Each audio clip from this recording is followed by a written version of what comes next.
நீ சொல்லியும் செய்யாதிருப்பீரோ? சொன்ன வார்த்தையை மறந்து போவீரோ? ஒரு முறை என்னிடம் நீ சொன்னதை குறித்திட்ட காலத்தில் நிறைவேற்றுவீர். ஒரு முறை என்னிடம் நீ சொன்னதை குறித்திட்ட காலத்தில் நிறைவேற்றுவீர். என்னோடு நீ சொன்ன வார்த்தைகளை எனக்காக நினைத்து நிறைவேற்றுவீர். ஆம் தேவ ஜனமே, நீங்களும் நானும் ஆராதிக்கிற தேவன் சொன்ன சொல்லை அப்படியே நிறைவேற்றுகிற தேவன்.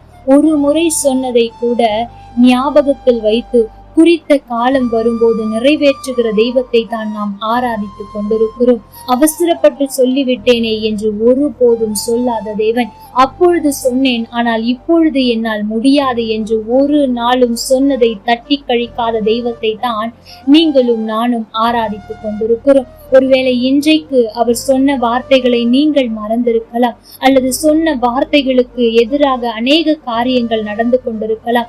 உங்களை பார்த்துதான் ஆண்டவர் சொல்லுகிறார், என் அன்பு மகனே, என் அன்பு மகளே, உனக்கு சொன்னதை ஒன்றையும் நான் மறந்து போகவில்லை, எல்லாவற்றையும் நிறைவேற்ற இன்றைக்கும் நான் வல்லவராய் இருக்கிறேன் என்று சொல்லுகிறார். இதைத்தான் வேதமும் யோபு 33:14 சொல்லுகிறது. தேவன் ஒரு விசை சொல்லி இருக்கிற காரியத்தை இரண்டாம் விசை பார்த்து திருத்துகிறவர் அல்லவே. தேவ ஜனமே, எவ்வளவு அழகான வார்த்தை பாருங்கள். ஆண்டவருடைய குணா அதிசயத்தை ஒரே வசனம் எவ்வளவு அழகாய் காண்பிக்கிறது பாருங்கள். அவர் உங்களுக்கு ஒரு தடவை சொன்ன ஒரு காரியத்தை கூட திரும்ப மாற்றிக் கொள்வதே இல்லை. அதை திருத்தி வேறு காரியத்தை எழுதுகிறவர் அல்ல. உங்களுக்கு என்னென்ன வாக்கு கொடுத்தாரோ அதையெல்லாம் அப்படியே நிறைவேற்றுவார். இன்றைக்கும் உங்களுக்கு கொடுத்த வாக்கு தத்தங்கள் நிறைவேறவில்லை என்று அங்கலாய்த்து கொண்டிருக்கிறீர்களோ? நீண்ட நாட்களாய் காத்து கொண்டிருக்கிறேன், ஆண்டவர் மறந்து விட்டாரோ அல்லது அந்த காரியத்தை மாற்றி விட்டாரோ என்று யோசிக்கிறீர்களோ?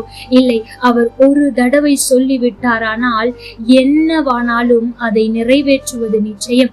வேதத்தில் நாம் அப்படி அநேக மனுஷரை தியானிக்க முடியும். ஆண்டவர் சொன்ன வார்த்தைகளை எப்படியாய் நிறைவேற்றினார் என்று ஆபிரகாமை எடுத்துக் கொள்ளுங்கள். ஆண்டவர் ஆபிரகாமுக்கு வாக்கு பண்ணினார், வானத்து நட்சத்திரங்களை போல உன் சந்ததியை பெருக பண்ணுவேன் என்று.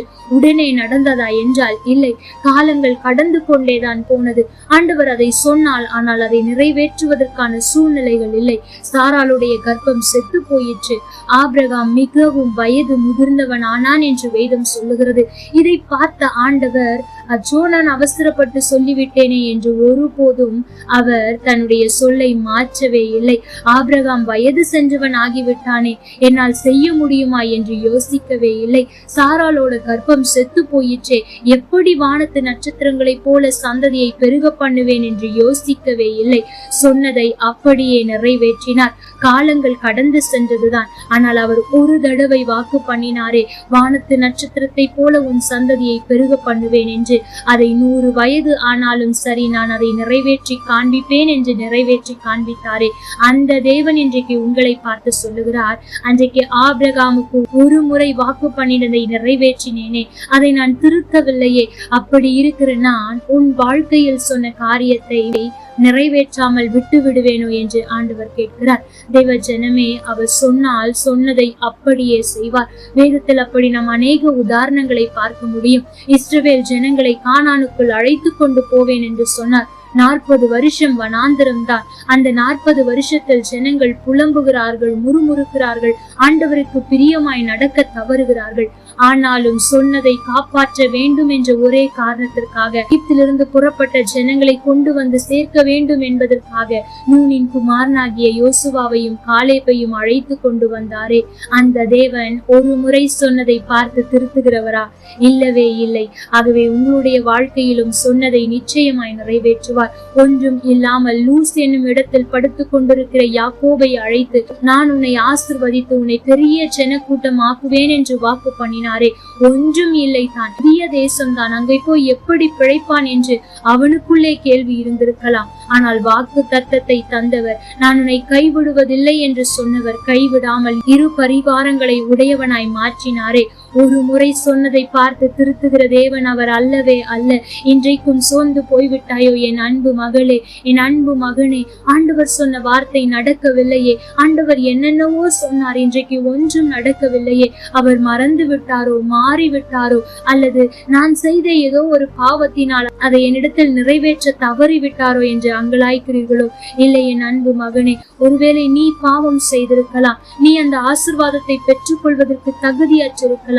ஆனால் ஆண்டவர் கிருபையாய் மன்னித்து அதை உனக்கு கொடுக்க ஆயத்தமாய் இருக்கிறார். இவ்வளவு நாள் காத்து கொண்டிருந்து விட்டாய், இன்னும் கொஞ்ச நாட்கள் தான். ஆசீர்வாதம் வெகு தூரத்தில் அல்ல. அந்த ஆசீர்வாதத்தை நீ சுதந்தரிக்க மிக விரைவில் வந்து விட்டாய். ஆகவே சோர்ந்து போகாதே. அவர் உனக்கு வாக்கு பண்ணினதை நிச்சயமாய் நிறைவேற்ற போகிறார். அதை பார்த்து திருத்துகிறவர் அல்ல. ஆகவே வாக்கு தத்தத்தை விசுவாசத்தோடு அறிக்கை செய்து கொண்டே இரு. வார்த்தை நிறைவேறுவதை உன் கண்கள் காணும். கர்த்தர் தாமே உங்களோடு கூட இருந்து உங்களை ஆசீர்வதிப்பாராக. ஆமென்.